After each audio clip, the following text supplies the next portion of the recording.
But we begin with a tragedy in Texas that's hitting home here in Metro Detroit. The man killed in a mass shooting in Austin over the weekend is from Oak Park.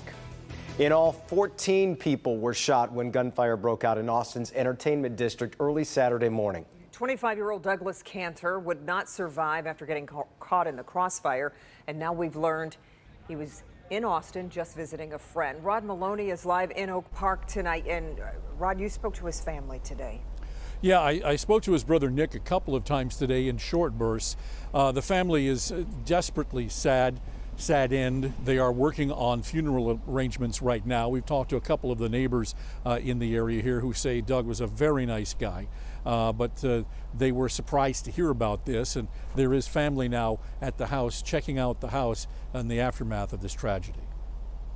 1:30 a.m. Friday night, Saturday morning. The bars closing, a massive crowd milled about inside the famed 6th Street Entertainment District in Austin that's closed off to traffic.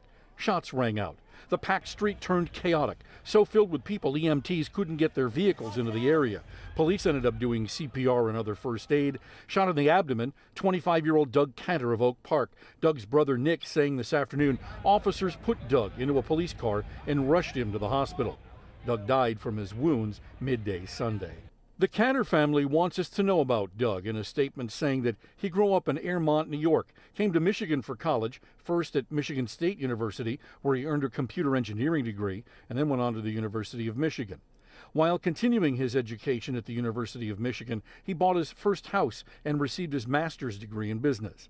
He motivated everyone he came in contact with as a team player and advanced quickly in the IT department at Ford, working as a product manager. He was looking forward to marrying his high school sweetheart of 10 years and starting a family. He was loved by all who knew him and had an infectious smile that would light up any room. He was loved by his family, friends, and everyone who met him.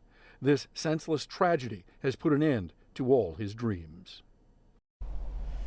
Ford Motor Company put out a statement this afternoon, actually this morning, saying, quote, "We're shocked and saddened to learn about the death of a Ford colleague. As a result of the Austin shooting, we are providing support to his family and to his colleagues." Back to you. Rod, before you go, have there been any arrests that we know of? Yes, the Austin Police Department says that they were able to arrest a juvenile at the scene when it happened, but they are still looking for one other suspect in this case that sent those 14 people to the hospital and ended this very promising life. Yeah, just awful. Okay. Rod, thank you.